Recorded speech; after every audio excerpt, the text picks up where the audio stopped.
Amazon EC2 is a very popular service in AWS that lets you create virtual servers in the cloud. You can create servers of different operating systems like Linux, Windows, Mac OS.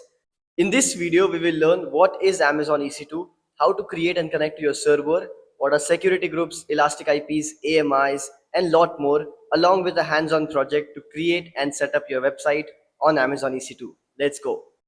This is day 6 of learning AWS Cloud. Make sure to check out the other videos in the playlist and also subscribe to cloudchamp. Okay, let's begin by understanding why is Amazon EC2 so popular and why is it so important for everyone to know Amazon EC2 service. So EC2 service stands for Elastic Compute Cloud and it is used to create virtual machines or virtual servers in the cloud, also known as EC2 instances. So instances means a virtual server. Now we can use EC2 instance for many different use cases like setting up website, databases, or maybe to do anything. I have included some use cases in this repository, so make sure you follow this repository to learn about EC2. We have use cases like website hosting. So maybe a startup wants to host their website. They will launch an EC2 instance, install a web server, which could be Apache or Nginx, and then set up their website. In this demo, I will be showing you how to create an instance, how to connect to it, then install Apache Webserver and set up our own website. So make sure you watch this video till the end and create a website on EC2 along with me. Next, you can also use EC2 for big data analytics. So maybe a retail company wants to analyze their customer data. They will launch an EC2 instance, install Apache or Spark software, and then analyze their customer data. Similarly, you can also use EC2 for disaster recovery, high performance computing, or mobile backend. A DevOps engineer will also be using EC2 to set up DevOps tools like Jenkins, Prometheus, Grafana. You can install all of them on EC2 instances. Similarly, I've also added case studies from Airbnb on how Airbnb is using EC2. Similarly, how Netflix is using EC2, NASA, and so on. So now we have understood EC2 is used to create virtual machines in the cloud, and it does that using virtualization. So we can create virtual machines of different operating systems using virtualization from the physical hardware, which is kept in AWS data center. And if you have used tools like VirtualBox, VMware, VirtualBox lets you create multiple operating systems on a single machine. And you do that by installing the OS image. You also configure how much CPU RAM do you want to give for a particular operating system, how much storage should be given. Similarly, in EC2 dashboard, you can select what operating system do you want to use, what should be the CPU and the RAM by selecting the instance type, what should be the network settings, what security group rules should be allowed, what port should be allowed, what traffic should go inside your server. Similarly, how much storage do you want, and much more. So this is very similar to VirtualBox. If you have used VirtualBox or VMware software previously, you already know what EC2 instance is. You can follow the GitHub repository to understand what is EC2 and also to follow how to install an EC2 instance. Let's go and do hands-on to launch our EC2 instance in AWS.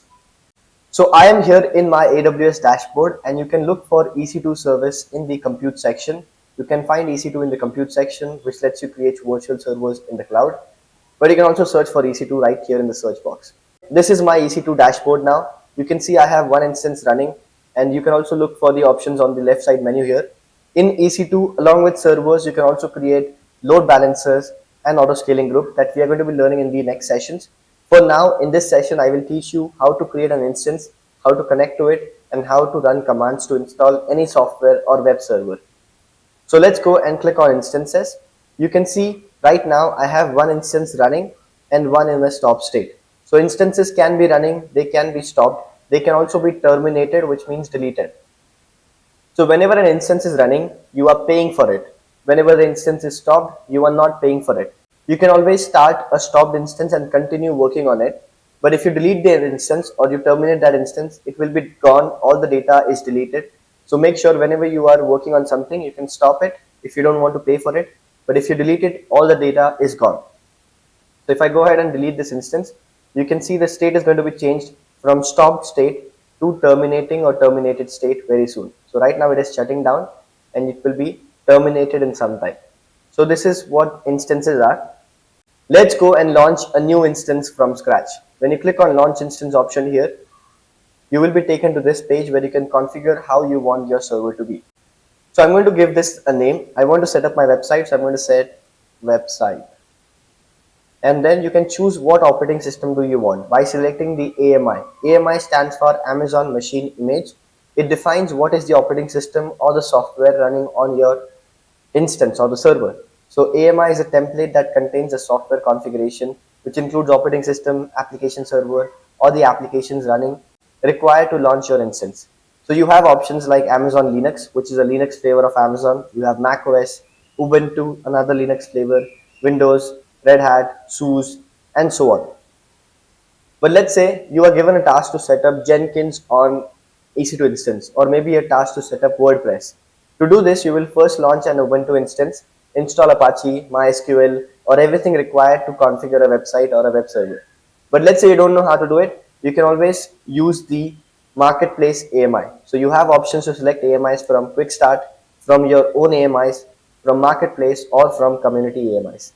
So as I said, you don't know how to set up a WordPress website, you can just search for WordPress and you can find that in the marketplace where you can directly go ahead and launch an instance which has WordPress ready-made installed on it. So marketplace is where different vendors sell their instances or sell their softwares which you can use to launch your servers. So this is provided by supported images. If you scroll down, you can find different vendors like Intuos here. This is by Symmetry Core, Aurora, and so on. So you can use AMIs from vendors with marketplace. You can also use AMIs from community. So AMIs provided by community and so on. You can also have your own AMIs.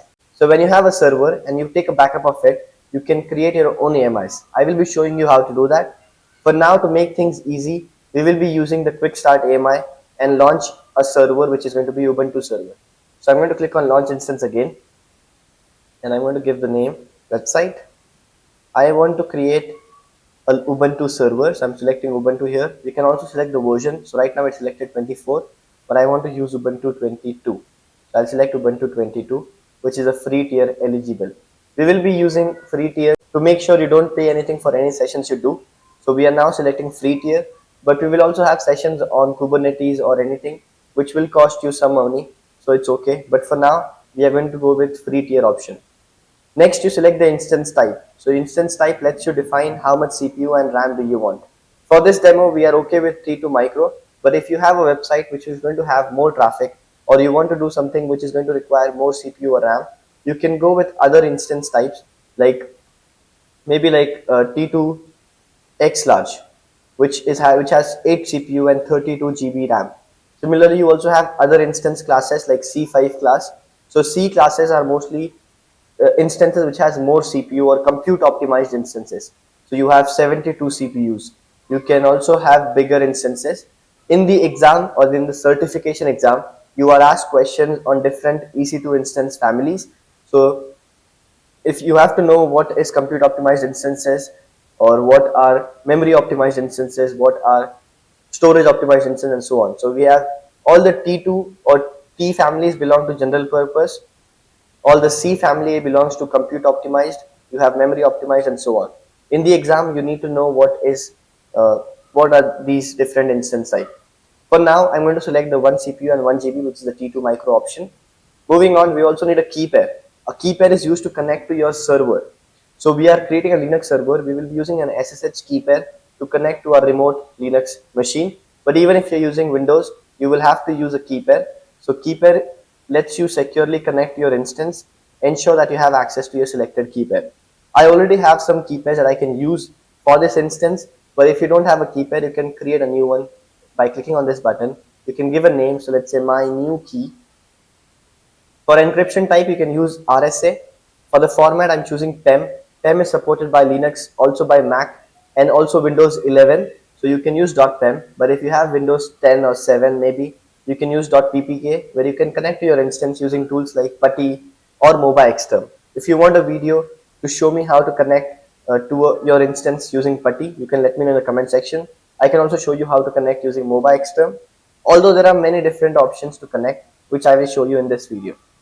So let's click on create key pair, and this will go ahead create a key pair also downloaded in my local machine.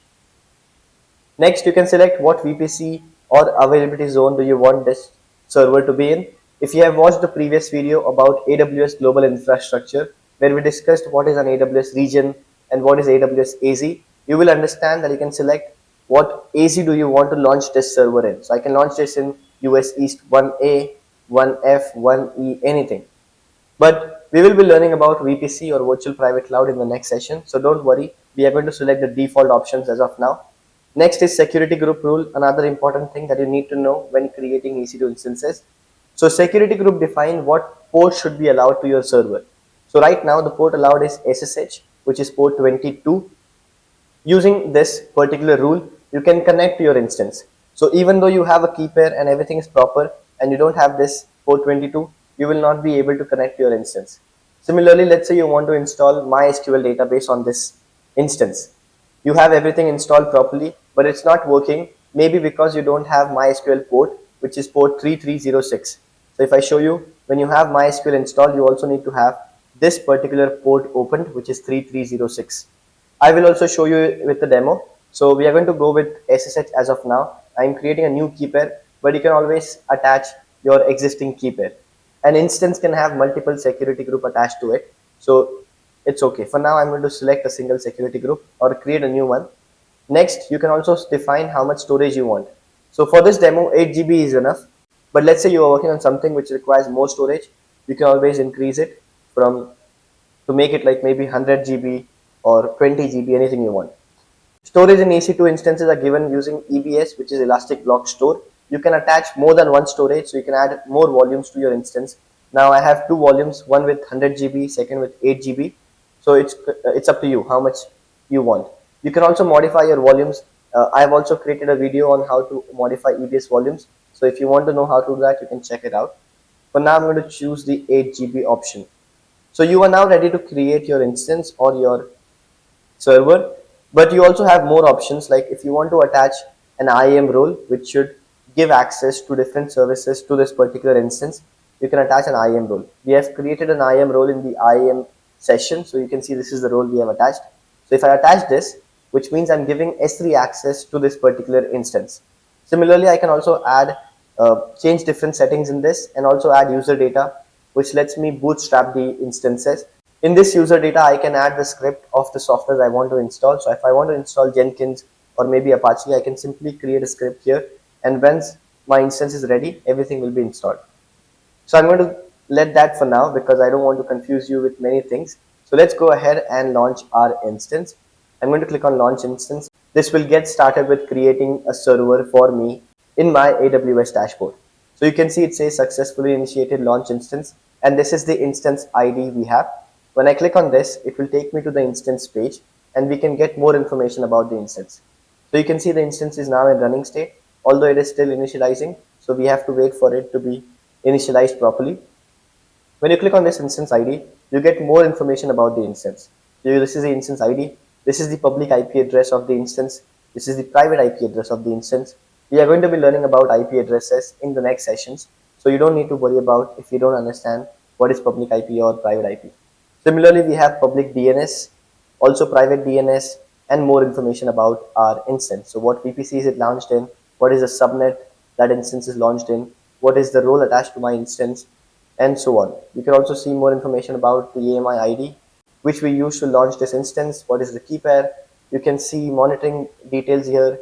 You can see security group attached to your instance inside this. So we have security group attached, which is having a role 22 attached to it.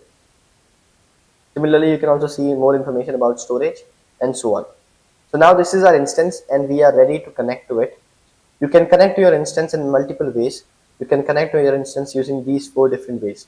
Either using an EC2 instance connect, which lets you connect to your instance right in your browser, the most easiest option. You can also connect to your instance using an AWS SSM tool or session manager tool. And to use this, you need to attach a role which should give access to AWS SSM, which is a session manager or systems manager tool. So you can connect to your instance using this. This is a more private or more secure option that company uses in production. So you can also use this. Similarly, you can use SSH client.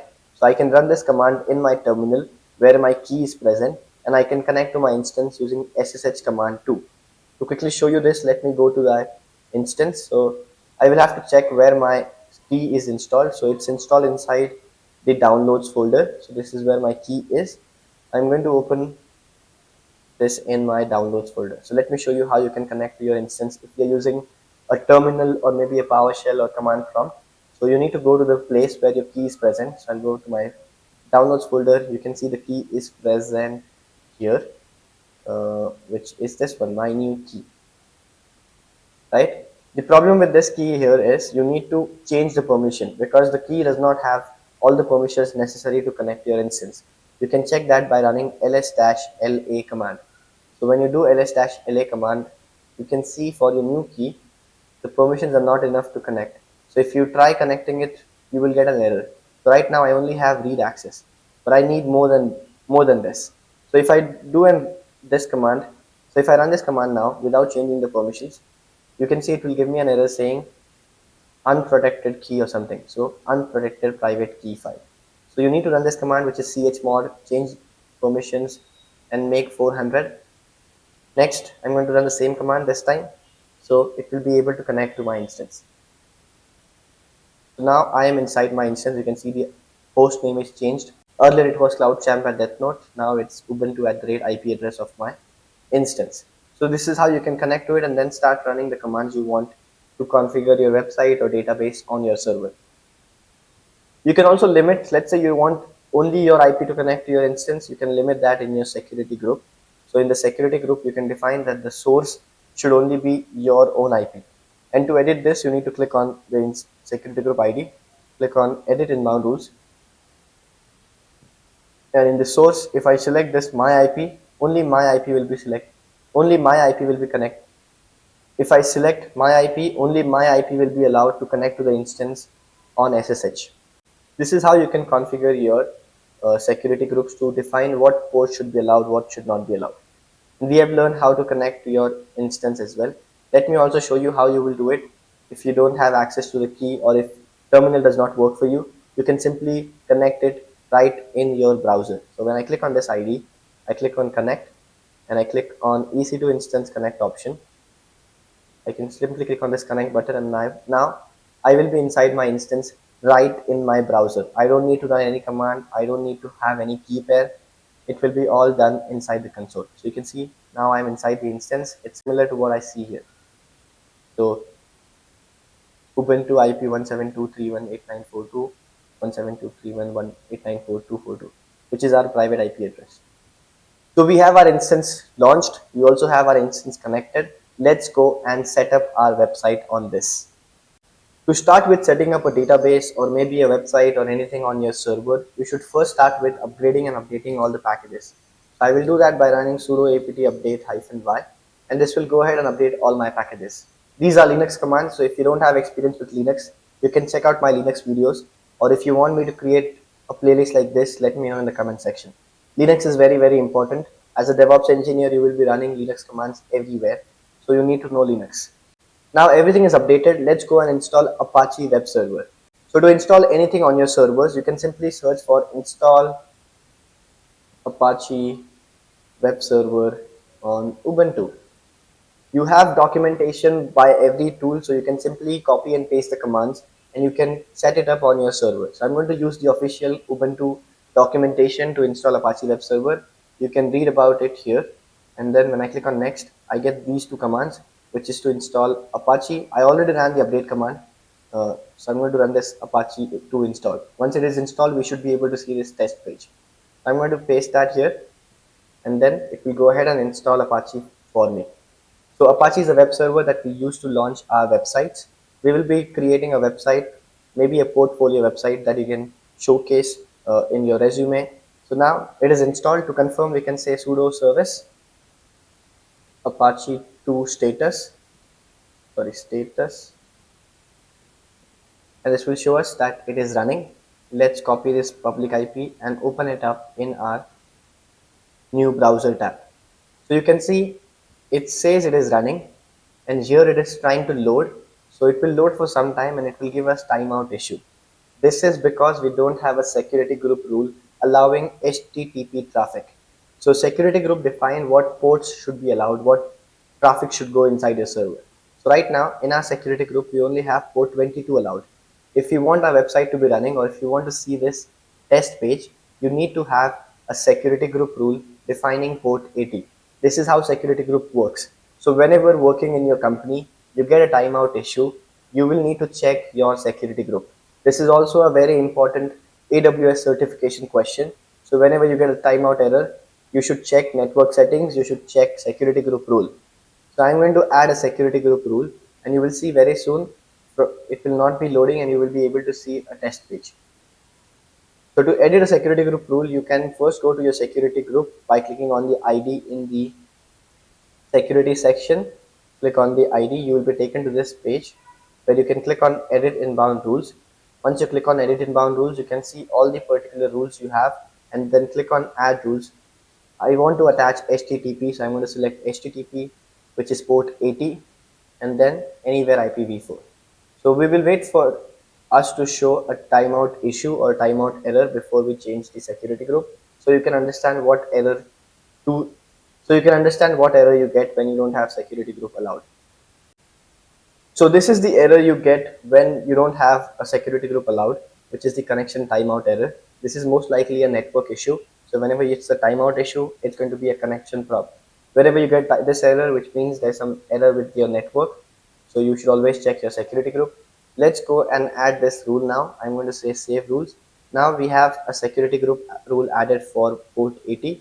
So we will see the test page now if I refresh. So let's refresh this page, and you should be able to see the Apache 2 test page if everything is installed properly. So you can see now we have Apache 2 test page. So to set up our website, I'm going to be using ChatGPT AI tool. Okay, so I'm asking ChatGPT to create me an index.html that I will be using to set up my website. I've given a prompt to provide some information about me, and let's see if ChatGPT can give us this index.html, and we will set up our website instead of this test page. So this is a great exercise for you to understand how to install softwares on EC2 instance. As a DevOps engineer, this will be your everyday work. So make sure you complete this project and also showcase on your LinkedIn profile. So I will show you how it is very easy for you to set up or create your own website. You can also buy a domain and set up your website like this. So now we have this HTML code that I will be using, which will show me a test page, which will show my website on my public IP address. So to change this, you will have to go to this page, which is inside /var/www/html index.html. So I'm going to go there.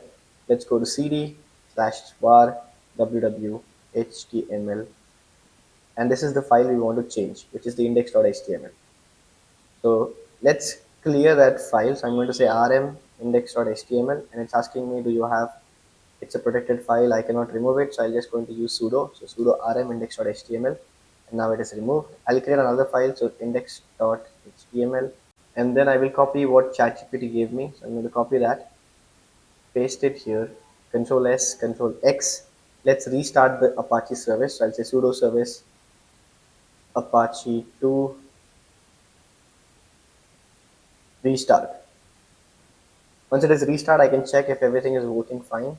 So I'll say status, and it's running. Let's refresh the page. I have a website which is a great portfolio website that I can keep for myself, and you can also connect this IP address with a domain name. So if someone searches for your domain, they will be able to see your website.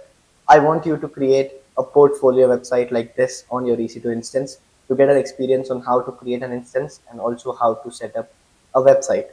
Similarly, I also want you to install Jenkins on your machine. So to install Jenkins, you can simply search for install Jenkins on Ubuntu, and you can follow this document. As a DevOps engineer, you will be installing multiple DevOps tools, so you also need to understand how to read the document and how to install it up. So you can follow this document and run these commands to set up Jenkins. You should be able to see the Jenkins test page once it is installed. So if you can do it, let me know in the comment section. So far, we have understood how to create an EC2 instance, how do you connect to it, and how do you install softwares or web servers on it. Now I will tell you about Elastic IP. So if you see this instance has Elastic IP attached to it. So Elastic IP is also known as static IP. Whenever you stop an instance and start it again, the instance IP is going to change all the time. This public IP is going to change all the time. If this IP is changed and your domain is connected to this IP, you will have to change the DNS record, which is not something you want to do every day. So to make sure your instance IP address does not change, if it remains static, you can attach an elastic IP address. This is also an exam question. And another exam question about elastic IP is you are charged for elastic IP only when you don't use it. If you use it, you will not be charged. What do I mean by this? So when I allocate this elastic IP address, I get an elastic IP from the AWS pool of IP addresses. So this is my elastic IP. Now I've got the IP from the AWS, but I have not attached it to any instance. If I don't attach it, I will be paying for it. If I attach it, I don't pay for it.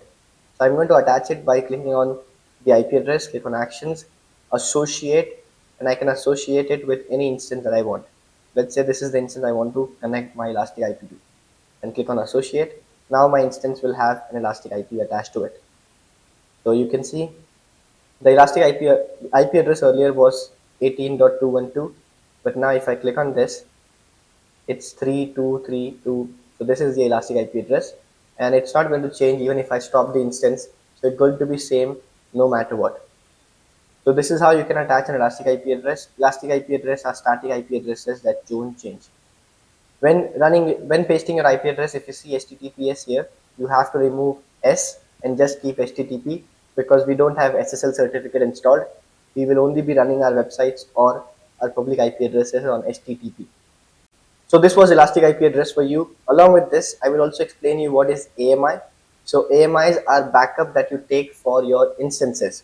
Let's say you are a company who has their servers ready with their websites, and you want to make sure you take backups in case if you delete the server, you can recreate it without much configuration. So you can create a backup of your website by clicking on actions here, clicking on image and templates, and you can click on create image. Once you click on this, you are taken to this page. I'll say my new AMI. So AMI for my website.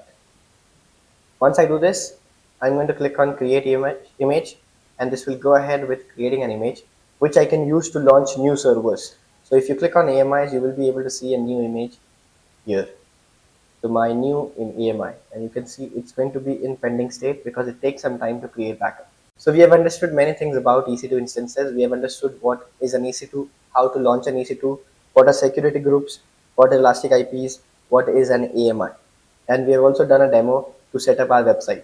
So instances, we all know, is a server in the cloud. AMIs define what should be the operating system or what should be the software installed on your server. Security groups are firewalls that define what traffic should come in and go out of your server. Elastic IPs are static IP addresses designed for dynamic cloud computing to make sure your IP addresses don't change often. So if you have any questions, any doubt about anything in this EC2 session, you can let me know in the comment section. And we have covered almost a lot of different things about EC2. In the exam, you will be asked questions about EC2 instance types that I've already told you about, the compute optimized instance, memory optimized, storage optimized instance. You will also be asked questions on launch types in EC2. So right now what we are doing is we can create EC2 instance anytime we want and we can delete it. But similarly, AWS also has different launching types or purchasing options where you can create instances using spot instance or using reserved instance, using dedicated host. These are different pricing options depending on how you want your instance to be created. Let's say you want your instance to be present for next 1 year or for 3 years. You can use reserved instance where you get up to 72% off based on on-demand instances. So I have information about that present here, and I also have a separate video explaining the different launch types. So I would recommend you checking that out because this is a very important topic. With regards to AWS certification, you will always have a question on it. So there is on-demand, reserved instance, spot instance. There's also dedicated host, dedicated instances. So you can watch this video which explains all of this with a proper example. The link is here in the GitHub repository, so you can always check that out. Similarly, you will also need to know the instance types, which are compute optimized, memory optimized, general optimized, as I already mentioned. Okay, so now our AMI is ready, and let's go and launch an instance from our AMI. I can do it right here by clicking on this button, launch instance from the AMI, or I can do the same using the same page. So if I click on launch instance option now, I can select my own AMI. So I click on browse more AMIs. In my AMI section, I will be able to see the AMI that I created. So this is the one that I created today, 31st August, and then click on select, and I can now install my server similar to what I had earlier because I created a backup of it. So I'm going to go ahead with all the settings. I'll attach the same key pair, which is my new key, and I'll attach HTTP port because I want to also see the website. Click on launch instance. This will go ahead and launch the instance. Once I'm creating an instance, if I'm creating an instance from the AMI, everything will be already there. All the softwares, everything will be configured. So if you will paste the IP address, you should be able to see the same website that I have here on this particular instance. So I'm going to wait for my instance to be ready, and then I will be copying my page. So I will be waiting for my instance to be ready completely and then copy this IP address in a new tab to see if I actually have a backup of my instance created or not. So we have covered almost everything in EC2. This is all you need to know as a DevOps engineer for EC2s. You will also be able to know what is volumes and load balancing auto scaling group that we are going to be learning in the next sessions. But for EC2, this is all you need. You will be using EC2 to set up websites, databases, different DevOps tools. I also ask you to please do the Jenkins task to understand how to install Jenkins because you will be installing Jenkins maybe in your DevOps task. So you need to know how to do it, and this video should be able to teach you how to do that. So now our instance is ready. Let's copy this and paste it in the new tab. It will work because I also have HTTP port allowed. If HTTP port is not allowed, you get a timeout issue. But in this, we have port 80 allowed. I'm going to paste this IP, press enter. Make sure to use HTTP, not HTTPS. And you can see this is the website which is similar to what we have in our previous instance that we took backup from or took the AMI from. So this is how AWS AMI works. I hope you have understanding of what is EC2, how to launch an instance, how to take backup of that instance, what is different instance type, pricing models, and all of that. If you have any questions, any doubt, let me know in the comment section and see you in the next AWS video.